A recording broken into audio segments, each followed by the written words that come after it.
Hello everyone, my self Gautam अधिकारी, भागवंती सरस्वती विद्या मंदिर, inter college Nai Mandi Muzaffarnagar से आप सभी का ऑनलाइन क्लासेस में स्वागत करता हूँ। आज जो हम टॉपिक लेने वाले हैं वो 10th क्लास का चैप्टर नंबर 6 ट्राइंगल है। अब ट्राइंगल जो है आपने 9th क्लास में भी पढ़ रखा है, लेकिन 9th क्लास और 10th क्लास में जो डिफरेंस है वो पहले क्लियर करते हैं।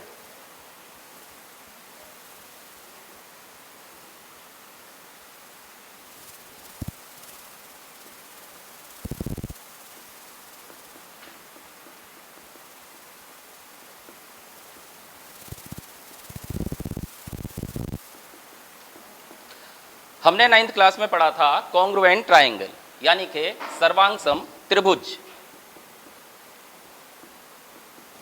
और 10th में जो हम पढ़ेंगे वो पढ़ेंगे हम सिमिलर ट्राइंगल।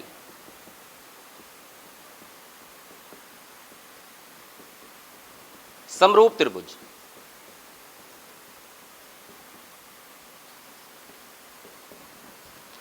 तो सबसे पहले हम दोनों में डिफरेंस समझते हैं। देखिए, ये है हमारा सर्वांगसम त्रिभुज। सर्वांग सम नाम है, सर्वांग सम यानी कि सभी अंग समान। यह है हमारा सिमिलर ट्रायंगल, समरूप यानी कि जिनका रूप एक जैसा हो। अब फर्क क्या है आप चित्र से देख सकते हैं, ये दोनों त्रिभुज बिल्कुल एक जैसे दिखाई दे रहे हैं, और यहाँ जो त्रिभुज है एक छोटा है एक बड़ा है। तो अगर इसकी बात करते हैं तो रूप समान, आकार समान, मतलब शेप इक्वल और साइज इक्वल। अगर यहां बात करते हैं तो शेप सेम इक्वल, लेकिन साइज जो है, अब यहां साइज की बात आती है, आपको यहां पे साइज डिफरेंट दिख रहा है, लेकिन इसमें दोनों कंडीशन होती है। साइज सेम भी हो सकता है और साइज अलग अलग भी हो सकता है, यानी कि सेम और डिफरेंट। तो शेप यानी कि रूप इनका समान होता है और आकार समान भी हो सकता है और नहीं भी, समान भी और नहीं भी। थोड़ा सा और समझते हैं। इसमें ये वाले कोण, जो ये कोण दिख रहे हैं आपको, इन्हें कहते हैं हम संगत कोण। संगत कोण यानी अगर इनका नाम मैं लिख रहा हूं ए बी सी और यहां नाम लिख रहा हूं मैं पी क्यू आर, तो कोण ए जो है वो बराबर होगा कोण पी के, यानी संगत कोण समान, कोण ए बराबर कोण पी के। कोण बी बराबर कोण क्यू के। ऐसे ही कोण सी बराबर कोण आर के, यानी कि इसमें कंडीशन आई संगत कोण समान। ऐसे ही संगत भुजा समान। अब संगत भुजा की बात करते हैं, ए बी बराबर पी क्यू के। आप देखिए, संगत, संगत का मतलब एक ही और होनी चाहिए। अगर मैं इस भुजा की बात कर रहा हूं तो ये वाली भुजा बराबर होनी चाहिए इसके साथ, ऐसा नहीं कि इसके साथ आप ये वाली भुजा दिखाएंगे। संगत का मतलब होता है उसी ओर का, यानी कि अगर मैं बाईं ओर की बात कर रहा हूं तो इसका भी बाईं ओर वाला ही लेना पड़ेगा। तो ए बी बराबर पी क्यू। ऐसे ही बी सी बराबर क्यू आर और ए सी बराबर पी आर के। अब बात करते हैं हम किसकी, सिमिलर ट्रायंगल यानी कि समरूप त्रिभुज की। A B C P Q R. यहां पे संगत कोण, ये तो समान रहेगा, संगत कोण समान, यानी वही बात, कोण ए बराबर कोण पी के, कोण बी बराबर कोण क्यू के, और कोण सी बराबर कोण आर के। यानी ये वाली कंडीशन दोनों में सेम है। लेकिन अगर हम भुजा की बात करते हैं तो इसमें भुजाएं बराबर नहीं होती, संगत भुजाओं का अनुपात बराबर होता है, संगत भुजाओं का अनुपात समान, यानी ए बी बटे पी क्यू,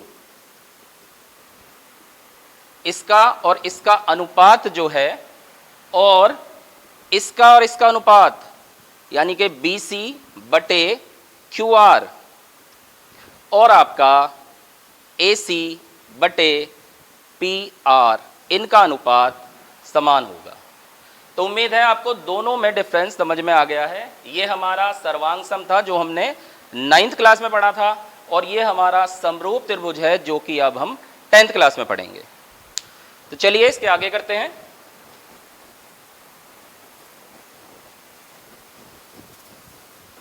सबसे पहले हम इसकी थ्योरम समझते हैं, यानी कि प्रमेय।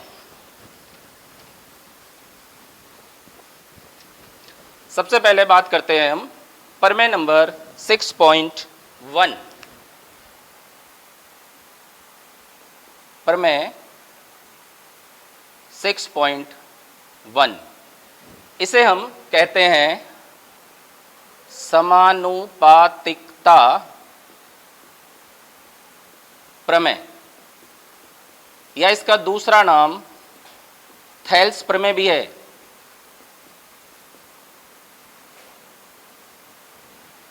तो सबसे पहले इसमें समझते हैं इसमें है क्या। एक त्रिभुज है हमारे पास ए बी सी। अगर हम इसमें इस त्रिभुज में किसी एक भुजा के समांतर एक रेखा खींचते हैं और वो किसी डी और ई बिंदु को यानी ए बी और ए सी को प्रतिच्छेद करता है, तो इन दोनों का अनुपात जो है वो समान होगा। कैसे, अब करते हैं। सबसे पहले हम लिखते हैं गिवन, यानी कि दिया है या ज्ञात है। क्या ज्ञात है हमें? त्रिभुज ए बी सी में डी ई समांतर है बी सी के। हमें यह दिया हुआ है कि एक त्रिभुज है हमारे पास ए बी सी, उसमें ये बी सी के समांतर डी ई है, जो ए बी व ए सी को क्रमशः डी व ई बिंदु पर प्रतिच्छेद करता है। ठीक है, यह है गिवन। उसके बाद टू प्रूव, सिद्ध करना है। अब क्या सिद्ध करना है हमें?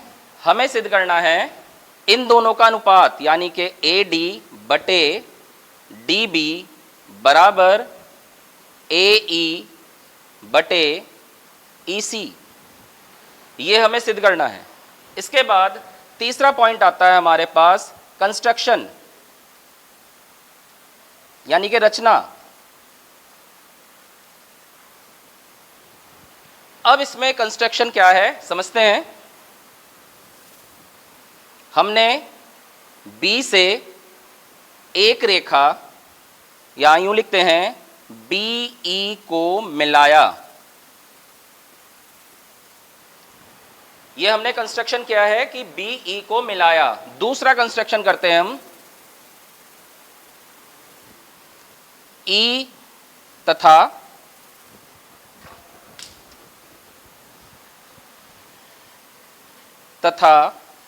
ई से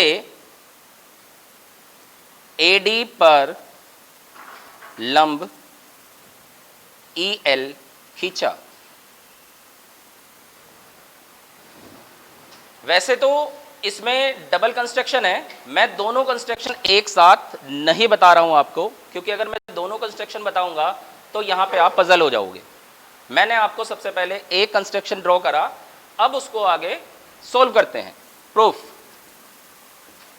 उपपत्ति। सबसे पहले आप ध्यान से देखिए, मैं ले रहा हूं त्रिभुज ADE में, ADE में।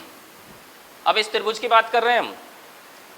इस त्रिभुज को मैं अलग से पहले आपको यहां शो कर रहा हूं, जिससे आपको समझने में सुविधा हो। मैंने इस त्रिभुज को यहां लिख लिया EAD और यहां से लंब डाल दिया EL। देखो ध्यान से, इस वाले चित्र को, इस वाले ऊपर वाले हिस्से को मैंने यहां शो किया है। अब इसके हिसाब से लिख रहा हूं, मैं लिख रहा हूं त्रिभुज ADE में, यानी इस पूरे त्रिभुज में एरिया ऑफ ट्रायंगल ADE, यानी कि त्रिभुज ADE का क्षेत्रफल। अब हमें पता है त्रिभुज का क्षेत्रफल जो होता है वो होता है 1/2 गुणा आधार, यानी कि AD। मैं लिख दूं यहां पे आधार गुणा ऊंचाई, 1/2 गुणा आधार AD गुणा ऊंचाई EL। ये जो त्रिभुज है आप ध्यान से देखिए, ये वाला त्रिभुज जो है ये है न्यून कोण त्रिभुज, एक्यूट एंगल ट्रायंगल। न्यून कोण त्रिभुज है जिसमें लंब बीचों बीच डलता है, तो उसका क्षेत्रफल 1/2 गुणा आधार गुणा ऊंचाई। इसके बाद अब दूसरा त्रिभुज उठाते हैं, देखो ध्यान से, ये वाला त्रिभुज BDE में, त्रिभुज BDE में। इस त्रिभुज को मैं यहां बना के दिखा रहा हूं, आपको समझने में सुविधा होगी। ED और B ये एक अधिक कोण है, यानी कि ऑब्ट्यूज एंगल ट्रायंगल, एक अधिक कोण त्रिभुज है। और जब इसका हम क्षेत्रफल निकालते हैं, एरिया ऑफ ट्रायंगल BDE बराबर, एरिया ऑफ ट्रायंगल BDE बराबर, तो हम क्या करते हैं, एक लंब डाल देते हैं यहां से। देखो ये लंब डाला हुआ है, ये रहा EL। तो इसका जो क्षेत्रफल हो जाएगा 1/2 गुणा आधार, यानी कि आपका BD गुणा ऊंचाई, यानी कि EL। ये हमारे पास दो त्रिभुज हो गए। एक मैंने हिस्सा ये वाला लिया जो न्यून कोण त्रिभुज था, एक मैंने हिस्सा ये वाला लिया जो अधिक कोण त्रिभुज था, और इन दोनों के क्षेत्रफल निकाल दिए। अब मैं इनका रेशियो निकाल रहा हूं, डिवाइड कर रहा हूं इनको। त्रिभुज ADE बटे त्रिभुज BDE बराबर 1/2 गुणा AD गुणा EL बटे 1/2 गुणा BD गुणा EL। अब आप ध्यान से देखिए, इसमें क्या क्या कट जाएगा, 1/2 से 1/2 कट गया, EL से EL कट गया, तो आ गया हमारे पास एरिया ऑफ ट्रायंगल ADE बटे एरिया ऑफ ट्रायंगल BDE बराबर AD बटे BD, समीकरण नंबर 1। आप ध्यान से देखिए, ये हिस्सा आ गया हमारे पास, यानी कि जो फर्स्ट वाला पार्ट है वो हमारे पास आ गया। अब हम सेकंड वाले बात की बात करते हैं, यानी कि कंस्ट्रक्शन आगे का करते हैं। अब देखो यहां पे हमें कंस्ट्रक्शन क्या करना है, CD को मिलाया, CD को मिलाया और D से एक लंब डाल दिया M, DM। D से लंब AE पर DM डाला। अब जो बात हमने इन त्रिभुजों में की है, सेम वही कंडीशन हम इन वाले त्रिभुज में करेंगे। तो सबसे पहले ले रहे हैं त्रिभुज ADE, त्रिभुज ADE में एरिया ऑफ ट्राइंगल ADE बराबर 1/2 गुणा आधार हो गया AE बटे DM, AE गुणा DM। अब यहां देखो उस चित्र को, मैं अब इस चित्र को इसके बराबर में लिख दे रहा हूं तो आपको और समझने में सुविधा हो जाएगी। अब की बार हमारे पास DAE है, DAE है और ये लंब है, तो इसका क्षेत्रफल हो गया 1/2 गुणा आधार गुणा ऊंचाई। क्लियर। अब नीचे वाला डायग्राम उठाते हैं। यह है हमारा DEC, ये है, ये वाला हिस्सा उठाया हमने, ये वाला ध्यान से देखो, DEC, तो ये हो गया DE और C, और यहां से लंब डाल रखा है हमने M। तो त्रिभुज DEC में, इसमें वही लिखेंगे, एरिया ऑफ ट्राइंगल DEC बराबर 1/2 गुणा आधार यानी कि EC गुणा DM।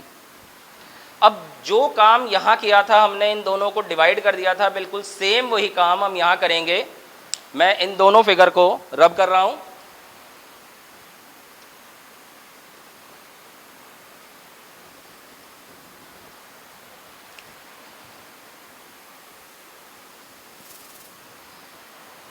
ये हो गया हमारे पास एरिया ऑफ ट्राइंगल ADE बटे एरिया ऑफ ट्राइंगल DEC बराबर 1/2 गुणा AE गुणा DM, AE गुणा DM बटे 1/2 गुणा EC गुणा DM। इसमें भी ये कट गए, तो एरिया ऑफ ट्राइंगल ADE बटे एरिया ऑफ ट्राइंगल DEC बराबर AE बटे EC। अब देखो AE बटे EC ये भी आ गया, लेकिन एक समस्या है, हमारे पास जो समीकरण नंबर 1 था उसमें ऊपर ADE है, इसमें भी है, नीचे है BDE और यहाँ है DEC। तो इसके लिए थोड़ा सा हम 9th क्लास में दोबारा चले जाएंगे। मैंने ये वाला हिस्सा उठाया DBCE, DBCE। हमने 9th में ये पढ़ा था कि अगर एक ही आधार पर यानी कि DE पर एक ही आधार पर दो समांतर रेखाओं के बीच दो त्रिभुज बने, एक ही आधार पर एक ही आधार DE पर दो समांतर रेखा DE व BC के बीच दो त्रिभुज, कौन कौन से, एक बन रहा है हमारा DBE, D या BDE कुछ भी लिख सकते हैं, BDE व त्रिभुज DEC हो तो वे समान होते हैं, यानी कि दोनों के क्षेत्रफल बराबर होंगे। एक ही आधार DE पर दो समांतर रेखा DE व BC के बीच दो त्रिभुज हो तो उनके क्षेत्रफल समान होते हैं। तो इसका क्या मतलब हुआ, इसका मतलब हुआ एरिया ऑफ ट्राइंगल BDE बराबर एरिया ऑफ ट्राइंगल DEC। अब देखो समीकरण नंबर 1 ये रहा, समीकरण नंबर 2 ये रहा, इसमें हम DEC की जगह BDE लिख देंगे। तो यहां लिखेंगे समीकरण 2 से एरिया ऑफ ट्राइंगल ADE बटे area of triangle D E C की जगह बी डी ई लिख देंगे बराबर ए ई बटे ई सी। समीकरण नंबर 3 बन गया। अब आप समीकरण 1 और 3 को देखिए ध्यान से, जो इसका लेफ्ट हैंड साइड है वो इक्वल है दोनों का। तो क्या लिखेंगे? समीकरण 1 व 3 से ए डी बटे बी डी बराबर ए ई बटे ई सी, और यही हमें सिद्ध करना था, प्रूव्ड।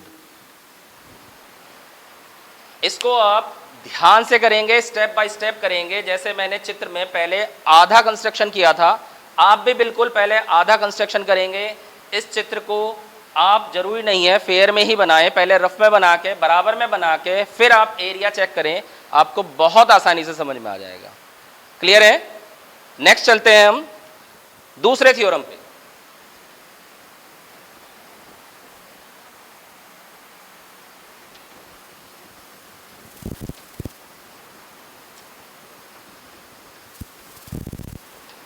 दूसरा थ्योरम जो है वो थेल्स थ्योरम का बिल्कुल ऑपोजिट है, विलोम है, यानी कि प्रमेय नंबर 6.2।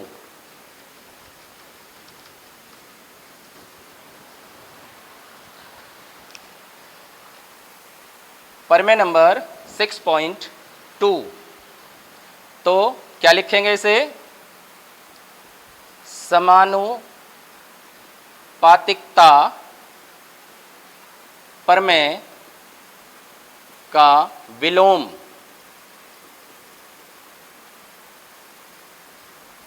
अब देखो, इससे पहले जो हमने प्रमेय किया था उसमें क्या था? उसमें था हमारे पास एक त्रिभुज है ए बी सी, एक त्रिभुज है ए बी सी, उसमें हमने इसके यानी कि बी सी के एक समांतर रेखा खींची थी और इन दोनों का अनुपात सिद्ध किया था।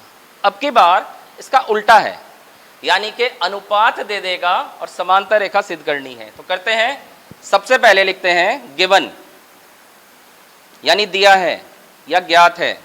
क्या ज्ञात है? त्रिभुज ए बी सी में ए बी व ए सी को डी व ई बिंदु पर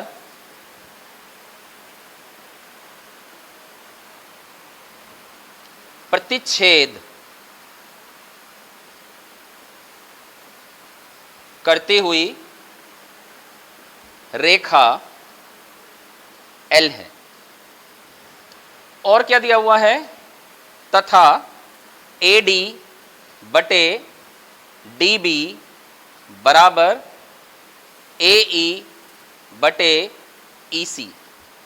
देखो, इसमें ये वाली बात पहले दे दी और ये नहीं कहा कि समांतर है, केवल यूं कहा कि एक रेखा है एल, एक रेखा एल है जिसने ए बी और ए सी को डी और ई बिंदु पर प्रतिच्छेद कर दिया, लेकिन ये नहीं कहा कि इसके समांतर है।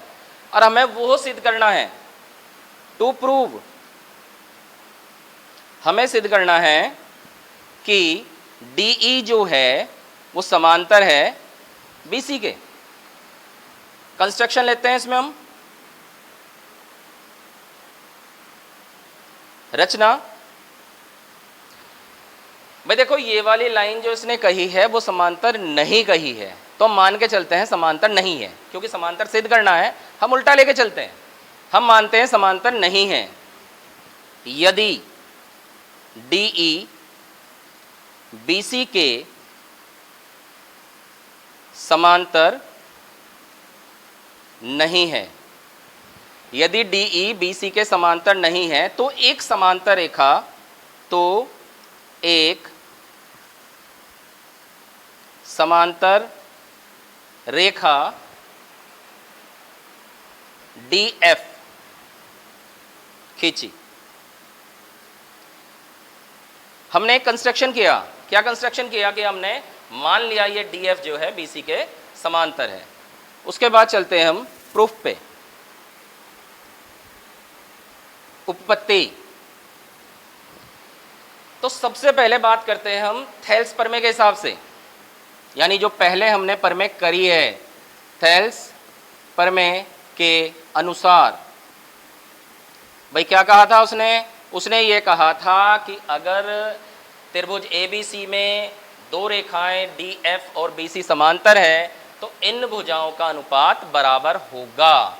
तो इसका क्या मतलब हुआ, हम यूँ कहते हैं कि अगर DF समांतर है, यदि DF समांतर है BC के, तो AD बटे DB बराबर है AF बटे FC के, AF बटे FC के। ये हमारे हिसाब से है क्योंकि हमने ये समांतर रेखा खींची है। तो अगर ये समांतर रेखा है तो निश्चित सी बात है ये अनुपात समान करेगा। समीकरण नंबर 1 है ये। फिर परंतु क्या, परंतु AD बटे DB बराबर AE बटे EC ये दिया है। देखो ये वाली बात तो हमें दी हुई है, इसका तो हम यूज कर सकते हैं। ये वाली बात दी हुई है और ये हमारी इसके बराबर हो गई। तो अब समीकरण 1 व 2 से, समीकरण 1 व 2 से लेते हैं। देखो AD बटे DB बराबर ये है, AD बटे DB वो भी बराबर इसके है, तो हम इन दोनों को बराबर रख सकते हैं, यानी कि AF बटे FC बराबर AE बटे EC। ठीक है। अब प्रत्येक में एक जोड़ने पर, प्रत्येक में एक जोड़ने पर AF बटे FC प्लस 1 बराबर AE बटे EC प्लस 1, दोनों में एक जोड़ दिया, लघुत्तम लेंगे, इसके इधर गुणा हो जाएगी, तो AF प्लस FC बटे FC बराबर AE प्लस EC बटे EC। अब AF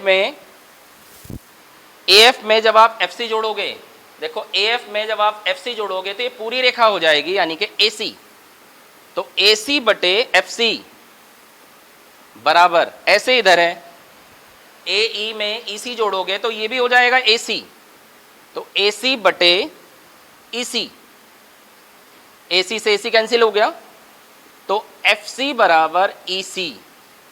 FC देखो यहां से यहां तक की दूरी और यहां से यहां तक की दूरी, मैं दोनों दूरी बराबर कह रहा हूं, और ये तभी संभव है, यह तभी संभव है जब E व F एक ही बिंदु हो, एक ही बिंदु हो। तो इसका क्या मतलब हुआ, इसका मतलब हुआ DF का कोई औचित्य नहीं है, DF DE ही है।